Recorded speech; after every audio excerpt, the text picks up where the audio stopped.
Okay, so guys, we're behind the bar at the Fujifilm stand, talking to Theo here. And what's your role here at the Fujifilm? So I'm the general manager for imaging for the UK. I've been at Fujifilm 25 years now. Right. Yeah, so our background's always been on imaging. And so, yeah, excited to meet you guys. Yeah, good stuff. So, the camera that you've got in your hand, okay, which is, as it says here, the X100VI. The X100VI. That's a really hot camera right now. Oh, yeah. We're really excited about this. So, X100VI was announced on the 20th of February. And it hit the shops on the 28th of February. And the response and the feedback that we've had has been absolutely amazing. It's built on the success of the X100V. Which was the predecessor. But one thing we can't forget about is actually the X100 series has been around since 2010. Yeah, so it's been around for about 14 years now. Yeah. And this is the sixth incarnation of this type of camera. And we're just so pleased that the following continues to build and build and build on the back of this, because there's a huge halo effect on the rest of the range that we have as well. Yeah. What demographic are the people who are really interested in this camera, would you say? So what I'd say over the last 4 years, the demographic has broadened. Yeah. I think originally you had a lot of photography enthusiasts that maybe shooting DSLR, maybe shooting a mirrorless system, might not be Fujifilm, but this was kind of their go-to hockey camera, which they can trust from a quality point of view, will give you just as good as pictures from the system that they were using. Yeah. So, but then slowly evolved to become more of a reportage, more of a street photographer's go-to camera. And in the last 4 or 5 years, what we've seen is a shift to more, let's say, content creators. Let's say we've had celebrities buy into it. The amount of celebrities that bought into the camera as well has been phenomenal. Yeah.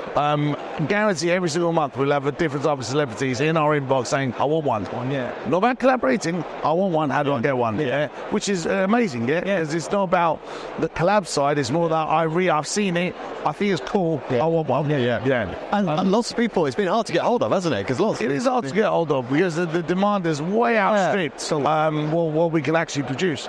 But that's not a bad thing. No, I mean, it's not a bad thing at all.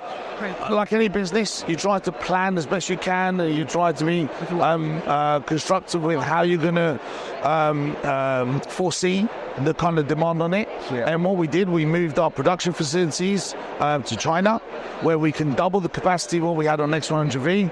Unfortunately, that wasn't enough. Yeah. So we're trying to do our best now to catch up. It's a marvellous place to be, though, isn't it? You know, you got a product out there, and you just, like you say, people are clambering them over themselves just to get to this product, which is fantastic. So with it, I mean, it's got that cool retro look, which is going to be appealing. It's got that silver metal, it's everything about it feels so good, So I guess really one of the reasons why there's this huge surge in popularity is this awareness of film simulation. Yes. So film simulation is not a new thing for us. Film simulation is one of the features that we started when we launched X series. What we've done those over the years, added more and more different types of film. Well, it's great because there's something you guys have got in your locker other than, say, Canon and Nikon, because I used Velvia, Brovia, MPL, MPS, all of those old films. So you've got that in your locker, whereas, the other camera manufacturers don't. So absolutely. It's taking all that knowledge from film, and because we are color science experts, right? So you take that knowledge from a film mode, film days, and how you translate it into our X series. But it's what's elevated it has been the X100. So as the X100V previously, now to the X100VI, it has elevated the whole story around film simulation. And I think it's different types of demographics, right? So you have the demographic of, let's say, our age group, who remembers film, right? I'm a massive Velvia fan. I love Provia. I used to be shooting loads of slides. Yeah. But then you've got a younger audience, right? So content creators that have come from an age of Instagram filters, and a lot of editing. So once they've seen and played with the different types of film modes, oh my God, that's quite cool. That's retro. That's different.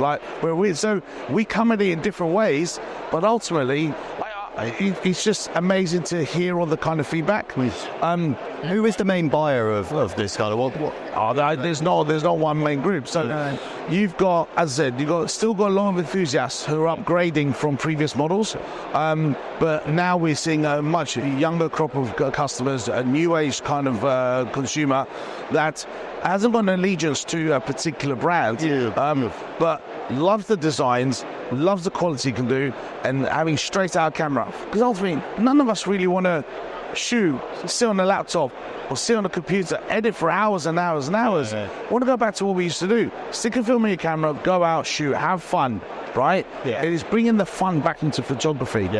Yeah, because it's this definite sort of rise in people actually using actual film, isn't there? That this interest is huge, and I think this is really the logical thing. It's because it's all there for you.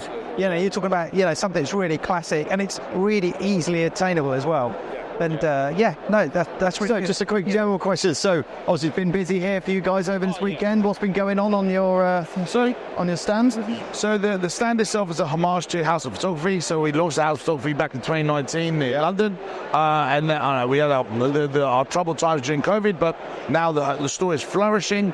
But the key thing for us is, as a brand, is having everything related to imaging. So whether it's capture or whether it's output or whether it's having fun with Instax, we cover a lot of different bases.